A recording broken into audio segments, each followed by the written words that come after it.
Prabhu, I had one doubt. Uh-huh. So, Prabhu, a lot of yogis meditate for years and many births, and they are yet to attain the Lord. They have to, do a lot of meditation. But at the same time, the asuras who fight against the Lord get the Lord's darshan, gets killed by God. Prabhu, they're like, why does God, what do you say? Why does Lord give asuras liberation instead of the sages? Liberation from the sages, of course, the sages who are devotees, they also get liberated, not that they don't get. Mm-hmm. The demons also get liberated, Yes, but Prabhu. two different kind of liberation. Oh, Uh, the one that is killed by the Lord, he goes to the Brahmana Falcon, you know. okay.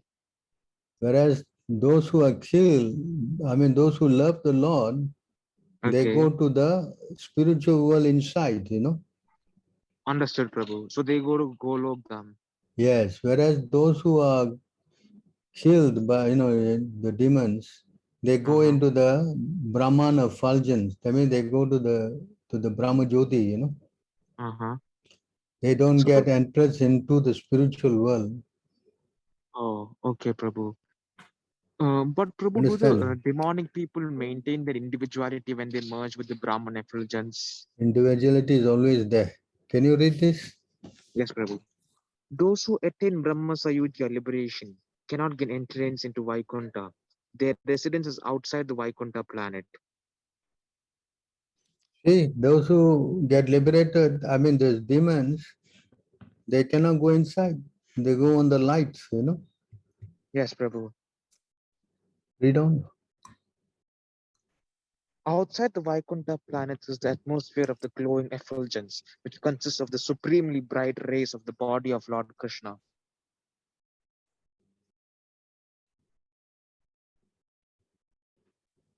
That region is called Siddhaloka, and it is beyond the material nature. Its essence is spiritual, but it does not have a spiritual varieties. It is like the homogeneous effulgence around the sun, but inside the sun are the chariots, horses, and other opulences of the sun god.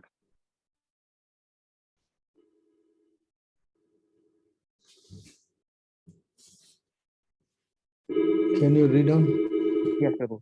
Outside of Vaikuntha, the abode of Krishna, which is called Paravyoma, is the glaring effulgence of Krishna's bodily rays. This is called the Brahma Jyoti. The transcendental region of what?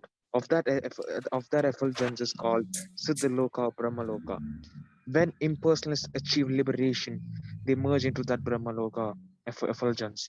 This transcendental region is undoubtedly spiritual, but it contains no manifestations of spiritual activities or variedness. It is compared to the glow of the sun. Within the sun's glow is the sphere of the sun, where one can experience all sorts of varieties. As through devotion to the Lord, one can attain his abode. Hello.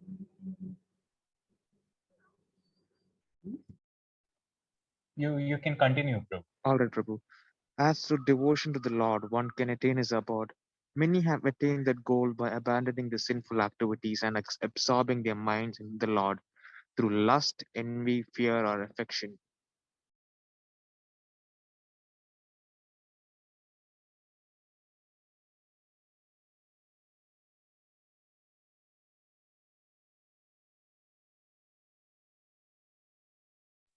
Prabhu, shall I continue?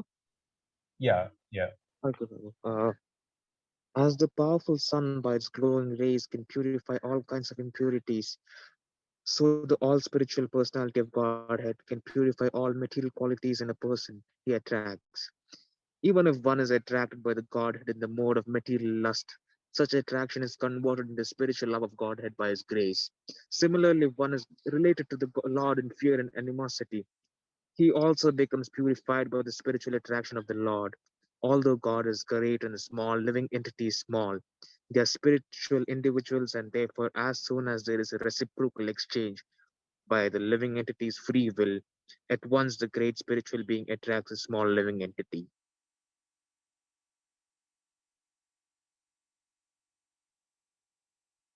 Just a second, Prabhu.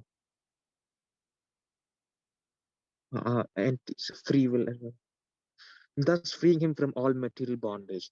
This is a verse from Srimad Bhagavatam, chapter 7, Canto 7, chapter 1, verse 30, where it has been stated that the Lord's enemies and devotees attain the same destination. This refers to the ultimate oneness of Brahman and Lord Krishna. This may be understood by the example of the sun and the sunshine, in which Brahman is like the sunshine and Krishna himself is like the sun.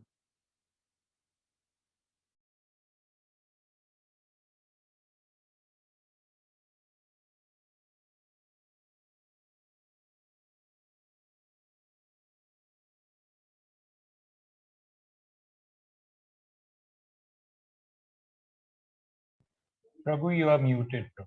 Oh, sorry, Prabhu. This verse is from Bhakti Rasamrita Sindhu of Srila Rupa Goswami, who further discusses the same topic in his Laghu Bhagavatamrita.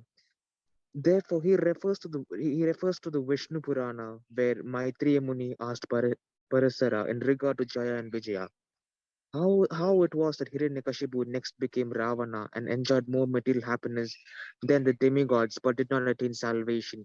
Although when he became Shishipula, quarreled with Krishna and was killed, he attained salvation and merged into the body of Lord Krishna. Paraspara replied that Hiranyakashipu failed to recognize Lord Narasimhadev as Lord Vishnu. He thought that Narasimhadev was some living entity who had. Prabhu, could you please go down?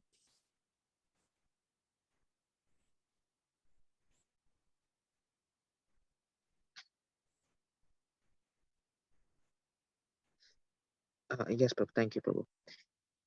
Ravana. He thought that Narasimhadev was some living entity who had acquired such opulence by various pious activities. Being overcome by the mode of passion, he considered Narasimhadev an ordinary living entity, not understanding his form. Nevertheless, because Hiranyakashipu was killed by the hands of the Lord Narasimhadev, in his next life he became Ravana and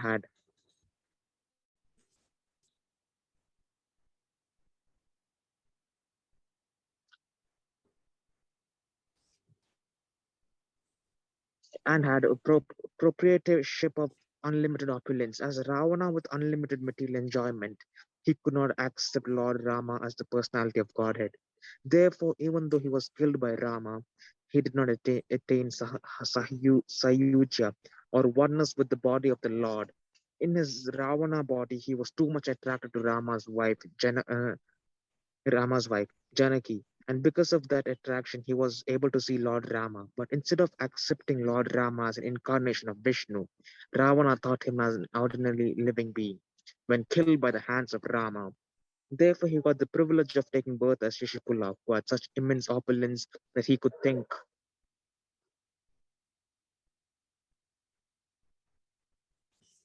Yes, Prabhu, that he could think himself a competitor to Krishna. Although Shishipula was always envious of Krishna, he frequently uttered the name of Krishna and always thought of the beautiful features of Krishna. Thus, by constantly thinking and chanting of Krishna, even unfavorably, he was cleansed of the contamination of his sinful activities. When Shishipula was killed by the Sudarshan Chakra of Krishna as an enemy, his constant remembrance of Krishna dissolved the reaction of his vices, and he attained salvation by becoming one with the body of the Lord. From this incident, one can understand that even a person who thinks of Krishna as an enemy and is killed by him may be liberated by becoming one with the body of Krishna. What then must be the destination of devotees who always think favorably of Krishna as their master or friend? These devotees must attain a situation better than Brahmaloka, the impersonal bodily effulgence of Krishna. Devotees cannot be situated in the impersonal Brahman effulgence, in which impersonal is desire to merge. The devotees are placed in the Vaikuntha Loka or Krishna Loka. This discussion between Maitreya Muni and Parashara Muni centered on whether devotees come down into the material world.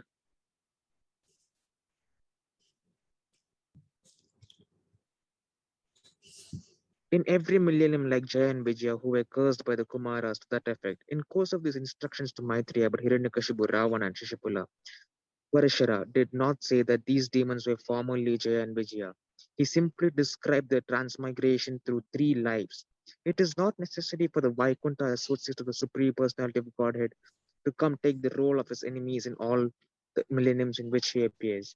The fall down of Jaya and Vijaya occurred in a particular millennium. Jaya and Vijaya did not come down in every millennium to act as demons.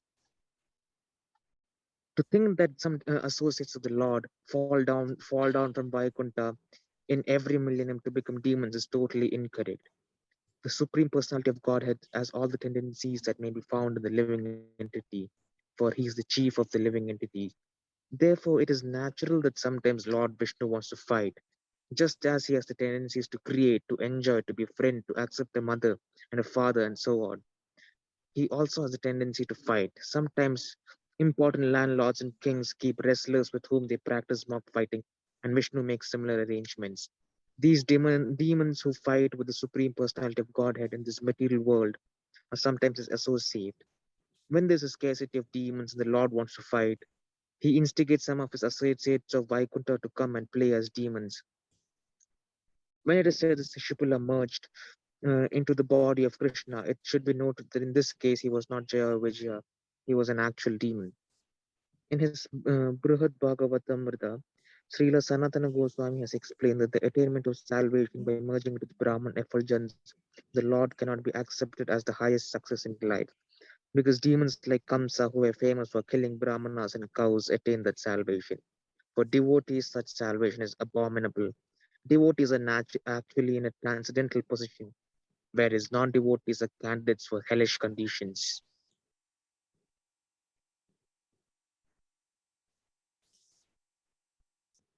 There is always a difference between the life of a devotee and the life of a demon, and their realizations are as different as heaven and hell.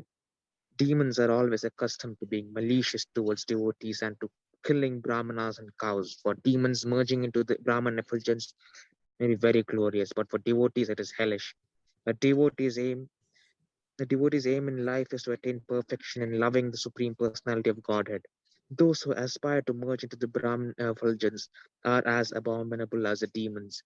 Devotees who aspire to associate with the Supreme Lord to render him transcendental loving services are far superior.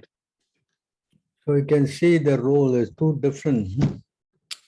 Although they also get liberated, but their liberation is of a different kind. Yes, Prabhu. So therefore, when Krishna, kills someone, or Krishna, loves someone, it is on the same plane, Because for the Lord, everybody are his children, is he? Yes, Prabhu. So the Lord is, of course, liberation, there are many kinds of liberation.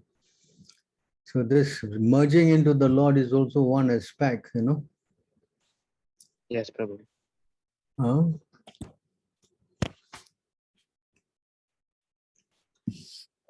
I would like to request Tulasi Raman Rajaram Prabhu to kindly continue reading from the next verse. Hare Krishna Prabhu. Thank you very much for kindly reading these verses. Aditya Prabhu. Sure, Prabhu. No. Hare Krishna, my daughter will help. Yes, sure. Lord Chaitanya teaches us to execute pure devotional services. You can read the translation, Mataji. Translation. A pure devotee does not accept any kind of liberation. Shalokya, Sarsti, Samipya, Sarupya, or Ekatva, even though they are offered by the Supreme Personality of Godhead. Lord Chaitanya teaches us how to execute pure devotional service out of spontaneous love of the Supreme Personality of Godhead. In the Siksastaka, he prays to the Lord, "O Lord, I do not wish to gain from you any wealth, nor do I wish to have a beautiful wife, nor do I wish to have many followers. All I want from you is that in life after life, I may remain a pure devotee of your lotus feet." There is a similarity between the prayers of Lord Chaitanya and the statements of Srimad Bhagavatam. Lord Chaitanya prays in life after life, indicating that a pure devotee does not even desire the cessation of birth and death. The yogis and empiric philosophers desire cessation as the process of birth and death. but a pure devotee is satisfied to remain even in this material world and execute devotional service. It is clearly stated here in that a pure devotee does not desire ekatva, oneness with the Supreme Lord, as desired by the impersonalities, the mental speculators, and the meditators. To become one with the Supreme Lord is beyond the dream of a pure devotee. Sometimes he may accept promotion to the Vaikuntha planets to serve the Lord there, but he will never accept merging into the Brahman effulgence, which he considers worse than hellish. Such ekatva, or merging into the effulgence of the Supreme Lord, is called kaivalya, but the happiness derived from kaivalya is considered by the pure devotee to be hellish. The devotee is so fond of rendering service to the Supreme Lord that the 5 kinds of liberation are not important to him. If one is engaged in pure transcendental loving service to the God, it is understood that he has already achieved the 5 kinds of liberation. When a devotee is promoted to the spiritual world, Vaikuntha, he receives 4 kinds of facilities. One of these is Salokya, living on the same planet as the Supreme Personality. The Supreme Person, in his different plenary expansions, lives on innumerable Vaikuntha planets, and the chief planet is Krishnaloka. Just as within the material universe, the chief planet is the sun, in the spiritual world of the chief planet is Krishnaloka. From Krishnaloka, the bodily effulgence of Lord Krishna is distributed not only to the spiritual world, but to the material world as well. It is covered by matter. However, in the material world, in the spiritual world, there are innumerable Vaikuntha planets. And on each one, the Lord is the predominating deity. A devotee can be promoted to one such Vaikuntha planet to live with the Supreme Personality of Godhead. In Sarsi, liberation, the opulence of the devotee is equal to the opulence of the Supreme Lord. Samipya means to be a personal associate of the Supreme Lord. In Sarupya, liberation, the bodily features of the devotee are exactly like those of the Supreme Person, but for 2 or 3 symptoms found exclusively on the transcendental body of the Lord. Srivatsa, for example, the hair on the chest of the Lord particularly distinguishes him from his devotees. A pure devotee does not accept these 5 kinds of spiritual existence, even if they are offered, and he certainly does not hanker after material benefits, which are all insignificant in comparison with spiritual benefits. When Prala Maharaja was offered some material benefit, he stated, "My Lord, I have seen that my father achieved all kinds of material benefits, and even the demigods were afraid of his opulence. But still, in second, you have finished his life and all his material prosperity. For a devotee, there is no question of desiring any material or spiritual prosperity. He simply aspires to serve the Lord. That is his highest happiness." So this is the difference. There's the 5 kinds of liberation. But devotees, they don't want this liberation even. They simply want to serve the Lord. That's the mood of the devotee. Even if the Lord is prepared to give to them also, they're not interested. Can see here also the same point.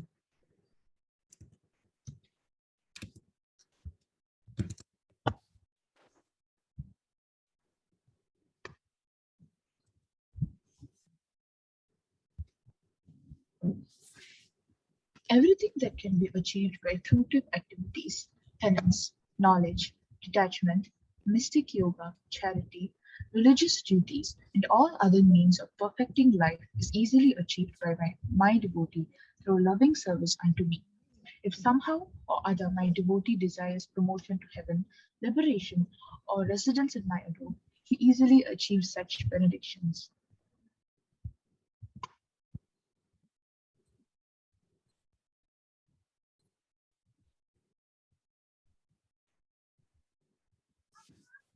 Because my devotees possess saintly behavior and deep intelligence, they completely dedicate themselves to me and do not desire anything besides me.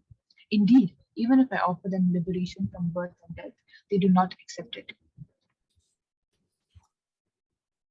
So you see how even if the Lord gives them liberation, devotees are still interested, you know. This is the position of the devotee. So how much they are not interested in getting any form of liberation. Hmm? They are interested in this, actually. Can't even stand to be separated from the Lord even for a moment. Right?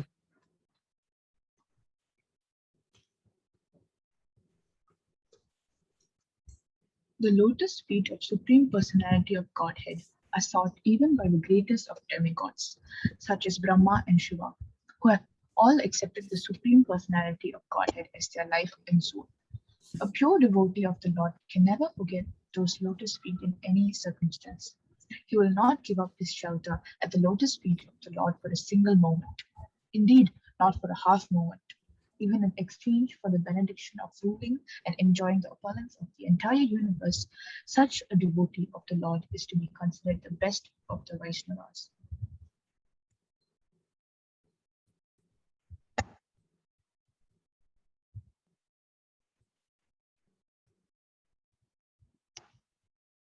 Can you read the translation? The devotee who has offered his soul does not want anything if it is separate from me. Not the position of the supreme demigod of the universe, Brahma, nor that of Lord Indra, nor kingship over the entire earth or over the lower planetary systems, nor the mystic perfections of yoga, nor even freedom from the cycle of rebirth.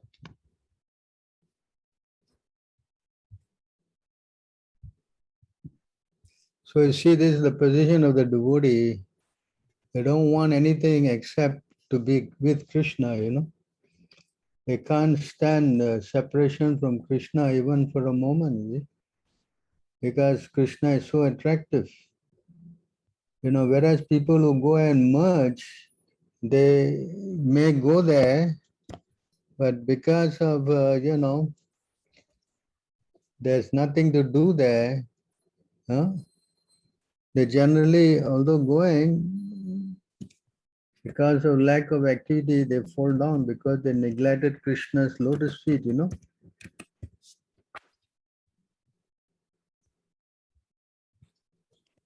Then Lord Krishna.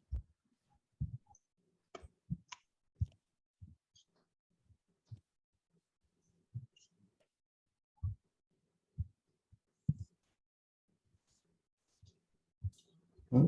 Give me a minute.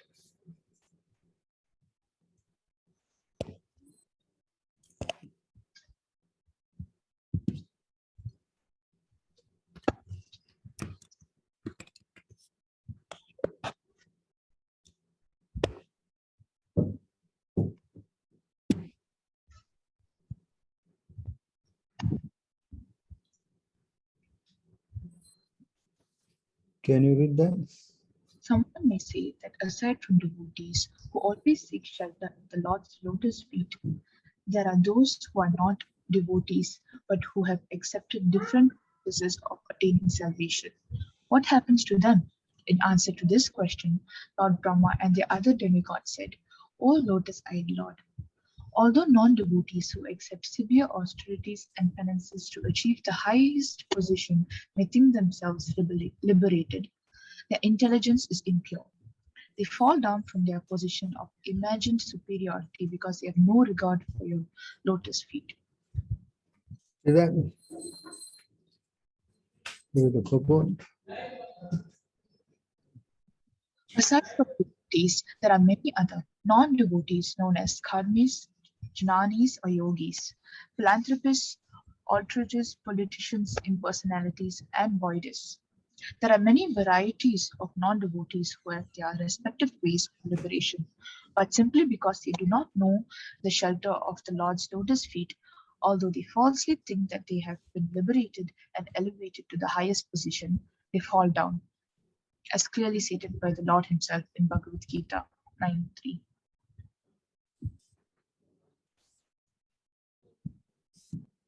Those who are not faithful in this devotional service cannot attain me, O conqueror of enemies. Therefore, They return to the path of birth and death in this material world. It doesn't matter whether one is a karmi, jnani, yogi, philanthropist, politician, or whatever. If one has no love for the lotus feet of the Lord, one falls down. That's the verdict given by Lord Brahma in this verse. There are persons who admit accepting any process say that whatever process one accepts will lead to the same goal. That is refuted in this verse. Persons are referred to as mukta anina, signifying that although they think that they have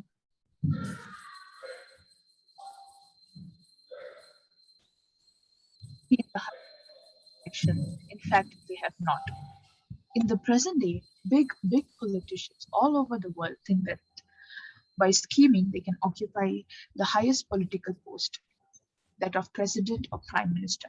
But we actually see that even in this life, such big prime ministers, presidents, or other politicians, because of being non devotees, fall down. Patanti Ada.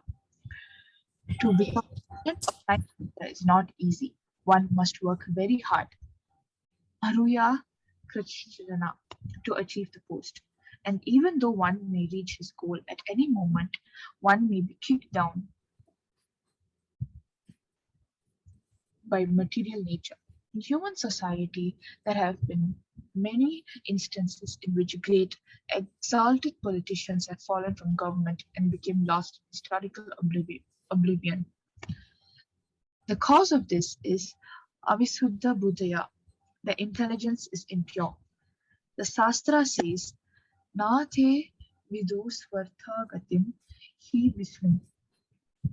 One achieves the perfection of life by becoming a devotee of Vishnu, but people do not know this. Therefore, as stated in Bhagavad Gita 12.5, Klesu Vikataras Tesam Avyaktasakta Sitesam. Persons who do not ultimately accept the Supreme Personality of Godhead and take to devotional service, but who instead are attached to impersonalism and voidism, must undergo great labor to achieve their goals. Shreya Sritim Bhaktim Udasya Te Vibho Klesyanti Ye Kevala Bodha Ravaya 10.15.4. To achieve understanding, such persons work very hard and undergo severe austerities, but their hard labor and austerities themselves are their only achievement, for they do not actually achieve the real goal of life. Dhruva Maharaja at first wanted to achieve the greatest material kingdom and greater material possessions than his father, but when he was actually favored by the Lord who appeared before him to give him the benediction he desired, Dhruva Maharaja refused it, saying, Swahmin Kritaro Smi Varam Naichi. Mother 22.42. Now I am fully satisfied. I do not want any material benediction. Hari Bhakti Sudhya 10.28. This is the perfection of life. Yam labhava saparam labham manayate nadikam tata. Bhagavad Gita 6.22. If one achieves the shelter of the Lord's lotus feet, one is fully satisfied and does not need to ask for many material benediction. At night, no one can see a lotus, for lotuses blossom only during the daytime. Therefore, the word Aravindaksha is significant. One who is not captivated by the lotus eyes or transcendental form of the Supreme Lord is in darkness, exactly like one who cannot see a lotus. One who has not come to the point of seeing the lotus eye of transcendental form of Sundara is a failure. Premanjana Churita Bhakti Vilochana Anta Sai Tadaiva Hridayeshu Lokayanti. Yes, 5.38. Personality of Godhead in love always see the Lord's lotus eyes and lotus feet, whereas others cannot see the Lord's beauty and are therefore classified as Anandrata, Yusmad, or neglectful of the Lord's personal form. Those who neglect the Lord's form are surely failures on every part of life. But if one develops even a little love for the Supreme Personality of Godhead, one is liberated without difficulty. Svavlapam api asya dharmasya prayate mahato vayam. Therefore, Hare the Krishna. Supreme Person. Hare Krishna, Mataji, once again. Prabhu, there's some noise coming from your mic. Hare Krishna. Yes, you can continue, Mataji. Hare Krishna, thank you. Therefore, the Supreme Personality of Godhead recommends in the Bhagavad Gita 9.34 Manmana Bhavamad Bhaktu Madhyaji Mam Namaskuru. Simply think of me, become my devotee, worship me, and offer some slight homage to me. Simply by this process, one is guaranteed to return home.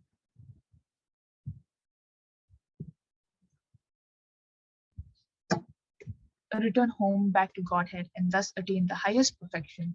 The Lord further affirms in the Bhagavad Gita Brahma Buddha Prasantma Na Suchati. One who is thus transcendently situated at once realizes the Supreme Brahman and becomes fully joyful. He never laments or desires to have anything. He is equally disposed toward every living entity. In that state, he attains pure devotional service unto me. One can understand me as I am, as the Supreme Personality of Godhead, only by devotional service. And when one is in full conscious of me by such devotion, he can enter into the kingdom of God. So you can understand that this understanding of this Brahman effulgence or worshipping the Lord as not as a devotee leads one to the demonic platform of merging into the Lord, And that is not aspired by devotees so much, That kind of merging may be so good for the demons, but the devotees find it hellish. Because even if they go there, because of lack of service, they fall down again in the material world. It's not actually a permanent solution, So therefore, devotees, they don't want that. They don't want to be separated even from the Lord, even for a moment. That's how the devotees think, They want to be constantly with the Lord, Thank you very much, Mataji. I would request Divya Sivaram Mataji to kindly continue reading next. Hare Krishna, thank you very much. Hare Krishna. Hare Krishna Prabhuji. All men and women were accustomed to enjoying the beauty of the shining face of Lord Krishna as well as his shark-shaped earrings swinging on his ears. His beautiful features, his cheeks, and his playful smiles all combined to form a constant festival for the eyes, and the blinking of the eyes became obstacles that impeded one from seeing that beauty. For this reason, men and women became very angry at the Creator, Lord Brahma. So they can't even stand that moment of blinking, the separation. See how much they attach to the Lord. The same verse is also here. Oh Krishna, when you go to the forest during the day and we do not see your sweet face, which is surrounded by beautiful curly hair, half a second becomes as long as an entire age for us.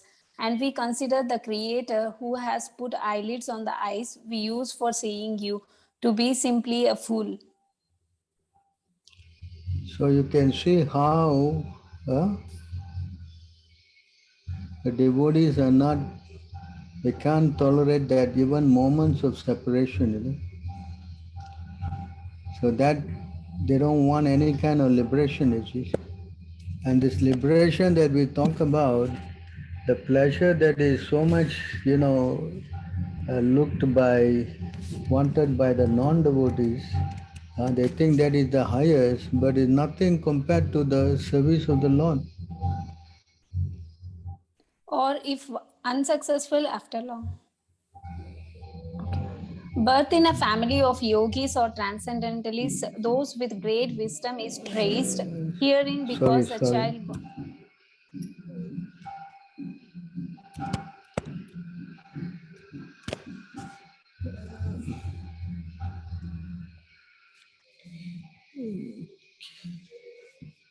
The Bhakti Rasamrita Sindhu of Rupa Goswami explains the super excellent quality of devotional service as follows. If multiplied billions of times, the transcendental pleasure derived from impersonal Brahman realization still could not compare to even an atomic portion of the ocean of bhakti or transcendental service.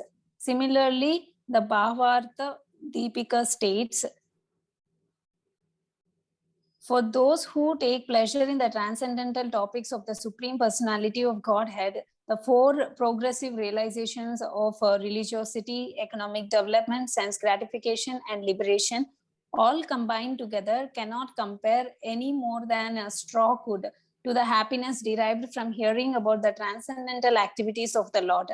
Those who engage in the transcendental service of the lotus feet of Krishna, being relieved of all material enjoyment, have no attraction to topics of impersonal monism.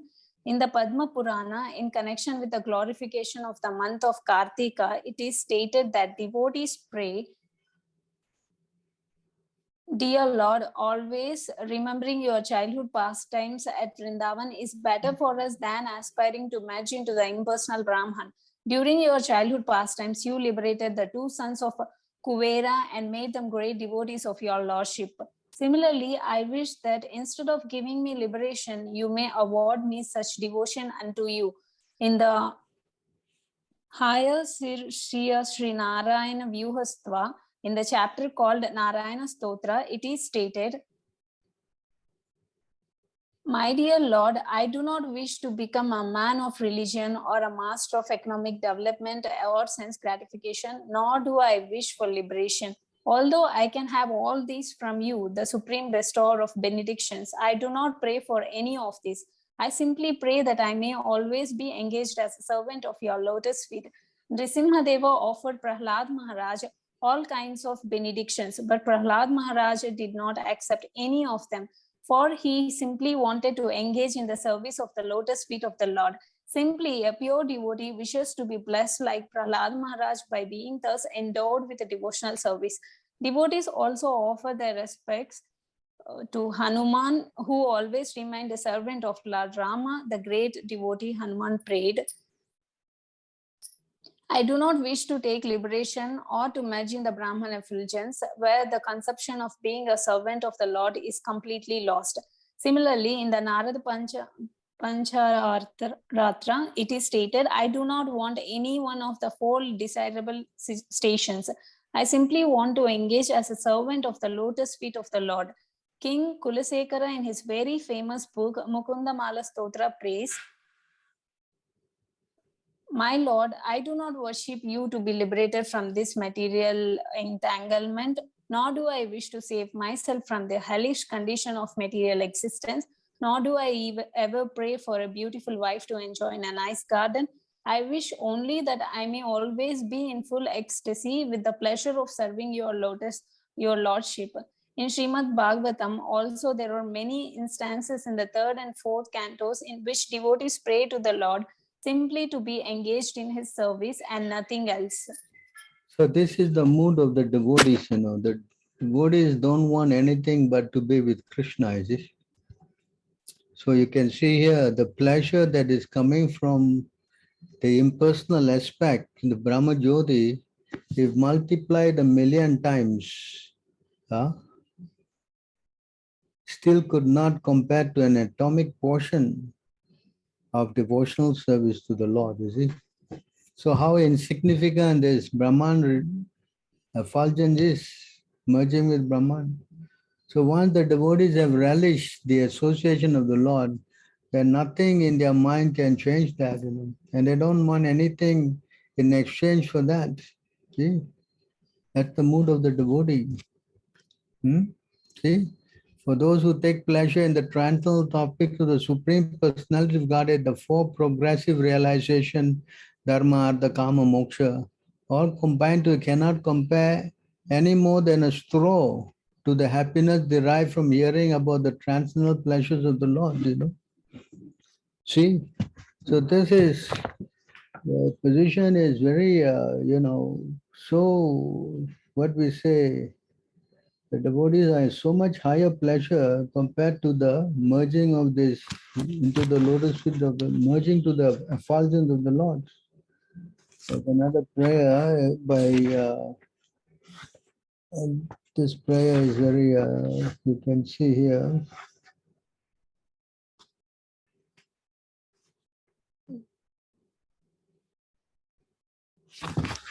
In this prayer, you can see by I think it is Goswami, I think.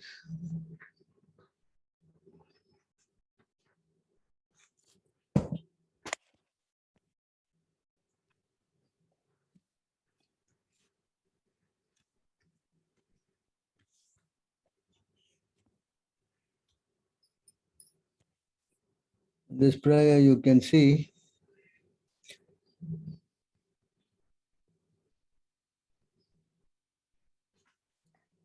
I do not know how much nectar the two syllables Krishna have produced.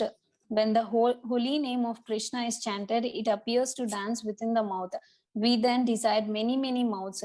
When that name enters the holes of the ears, we desire many millions of ears. And when the holy name dances in the courtyard of the heart, it conquers the activities of the mind, and therefore all the senses become inert. So you can see how this verse, it shows that how just chanting Krishna's name as a devotee, the devotee relishes so much pleasure that merging into the effulgence of the Lord, which the demons get. See, that's why the devotees, they don't like this position of trying to get merging to the Lord, So try to understand that the position of a devotee is far, far more superior than of these demons, who think that merging is so, unique and, it's like a topmost thing. But for the devotees, merging is like a hellish situation, no? Huh? It says here again in another verse. Give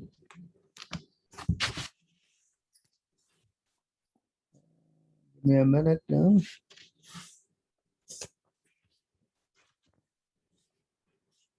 Kaivalya.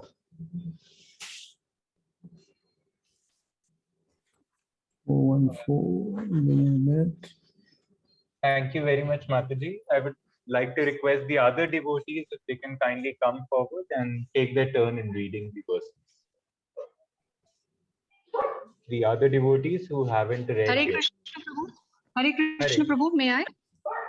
Yes, Mataji. 1 second, I got the verse out first. Yes, Prabhu.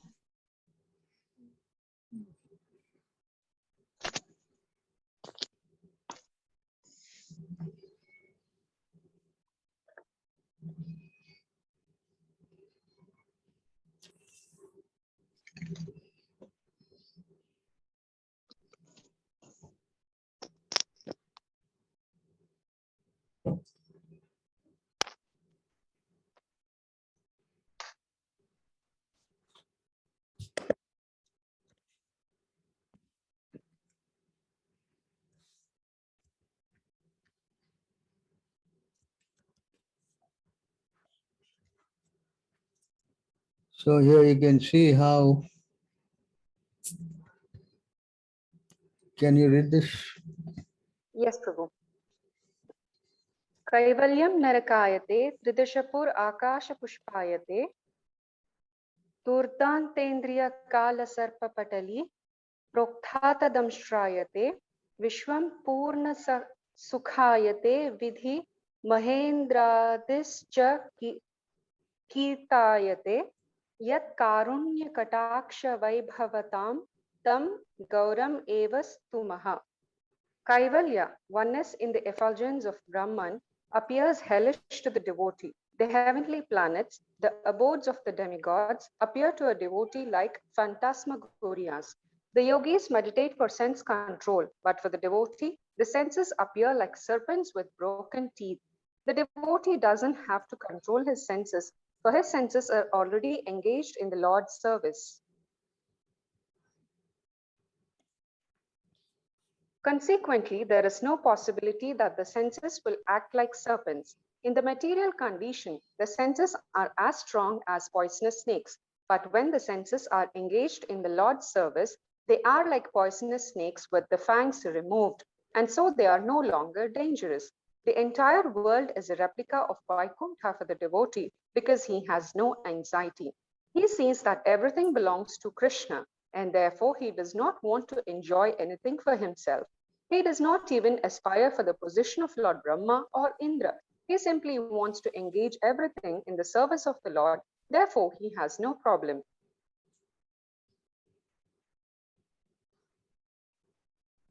He stands in his original constitutional position. All this is possible when one receives Sri Chaitanya Mahaprabhu's merciful glance. In the Chaitanya Charitamrita, there are many more verses illustrating the same principle.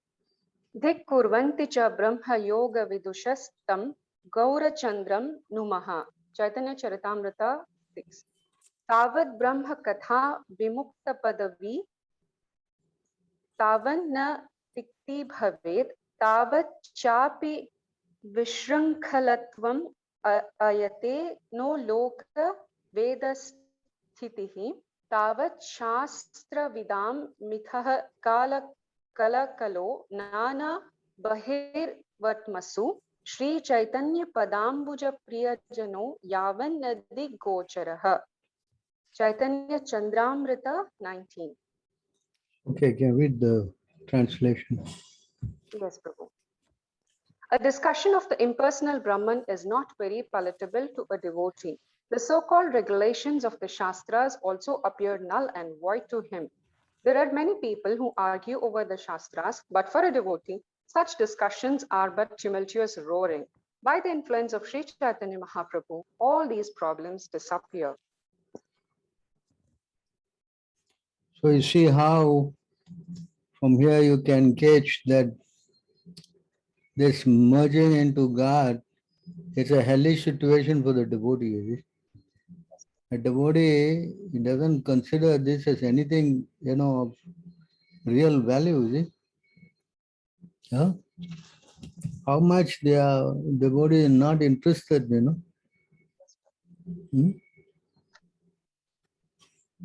This is something that no devotee likes, is it? But on the other hand, serving the Lord, the devotees are very much,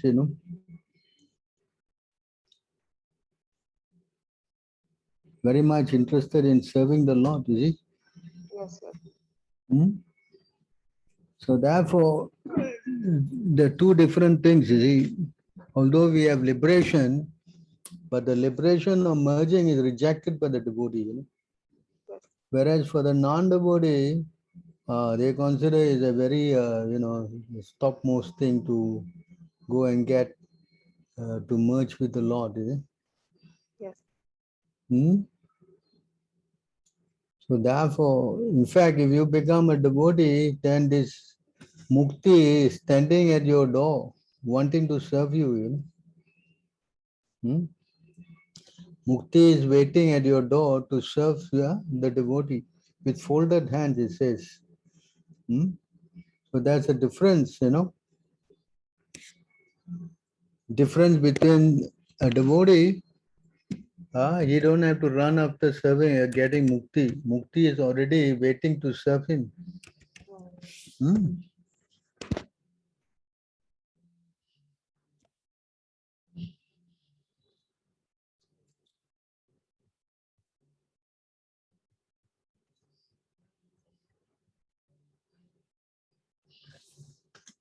Can you read this? Yes, Prabhu.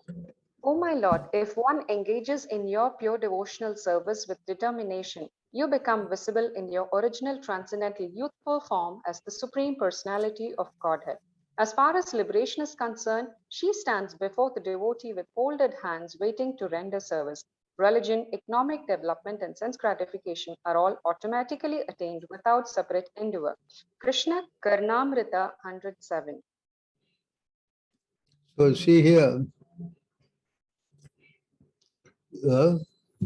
as far as liberation is concerned, she stands before the devotee with folded hands waiting to render service. So the devotee does not aspire for liberation, but liberation is waiting to serve the devotee. Therefore, devotional service includes everything, you know. Once you do devotional service, you're not bereft for anything actually. It's also stated here.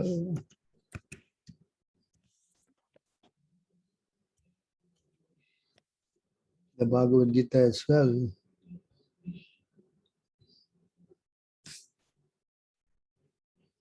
Translation. A person who accepts the path of devotional service is not bereft of the results derived from studying the Vedas, performing sacrifices, undergoing austerities, giving charity, or pursuing philosophical and fruitive activities. Simply by performing devotional service, he attains all these, and at the end, he reaches the supreme eternal abode. Purport. This verse is the summation of the 7th and 8th chapters, which particularly deal with Krishna consciousness and devotional service. One has to study the Vedas under the guidance of the spiritual master and undergo many austerities and penances while living under his care. A brahmachari has to live in the home of the spiritual master just like a servant, and he must beg alms from door to door and bring them to the spiritual master. He takes food only under the master's order, and if the master neglects to call the student for food that day, the student fasts. These are some of the Vedic principles for observing brahmacharya.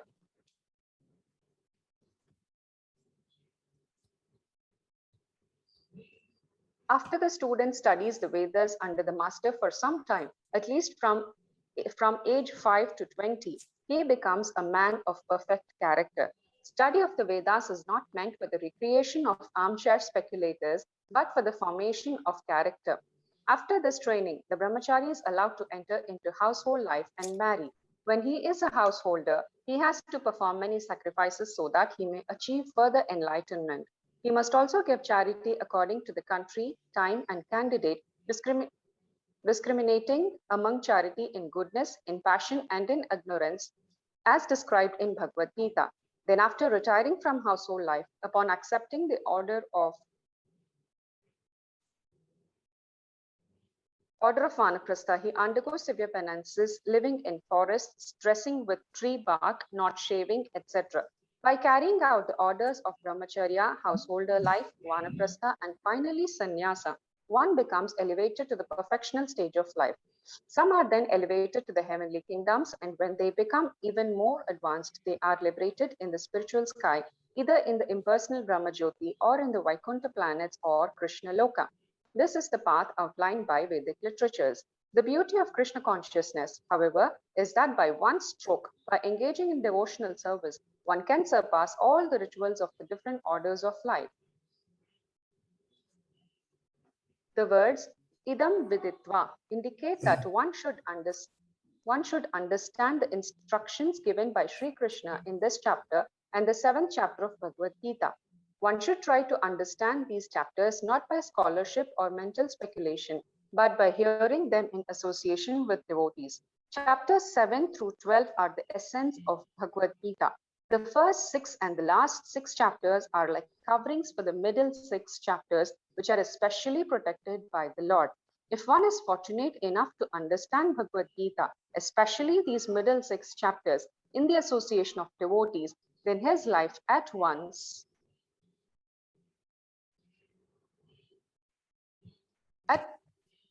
becomes glorified beyond all penances, sacrifices, charities, speculations, etc. For one can achieve all the results of these activities simply by Krishna consciousness. One who has a little faith in Bhagavad Gita should learn Bhagavad Gita from a devotee, because in the beginning of the 4th chapter, it is stated clearly that Bhagavad Gita can be understood only by devotees. No one else can perfectly understand the purpose of Bhagavad Gita. One should therefore learn Bhagavad Gita from a devotee of Krishna, not from mental speculators. This is a sign of faith. When one searches for a devotee and fortunately gets a devotee's association, one actually begins to study and understand Bhagavad Gita. By advancement in the association of the devotee, one is placed in devotional service, and this service dispels all one's misgivings about Krishna or God and Krishna's activities, form, pastimes, name, and other features. After these misgivings have been perfectly cleared away, one becomes fixed in one study. Then one relishes the study of Bhagavad Gita and attains the state of feeling always Krishna conscious. In the advanced stage, one falls completely in love with Krishna. This highest perfectional stage of life enables the devotee to be transferred to Krishna's abode in the spiritual sky, Goloka Vrindavana, where the devotee becomes eternally happy. So this is the process, by becoming a devotee, just taking the devotional service, one life become very successful. Then everything else is included in this. Not that he has to go separately, try to do this and do that and all kind of things. Not required. So just like going to Krishna, everything is inside. That's what it's all about, is it? Once who knows Krishna, then he knows everything.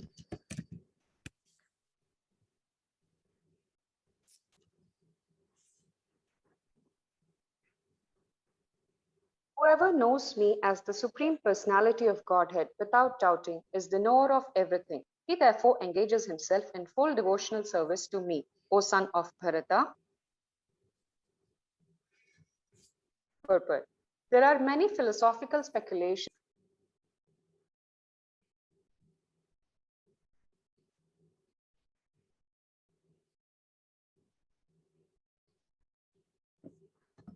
Mataji, we are unable to hear you.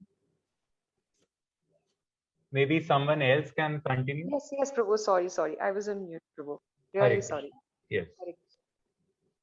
There are many philosophical speculations about the constitutional position of the living entities and the supreme absolute truth.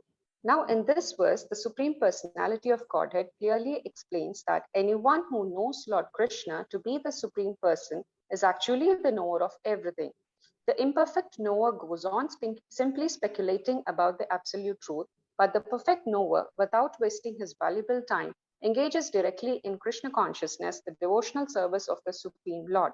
Throughout the whole of Bhagavad Gita, this fact is being stressed at every step, and still there are so many stubborn commentators on Bhagavad Gita who consider the Supreme Absolute Truth and the living entities to be one and the same. Vedic knowledge is called Shruti, learning by oral reception. One should actually receive the Vedic message from authorities like Krishna and his representatives.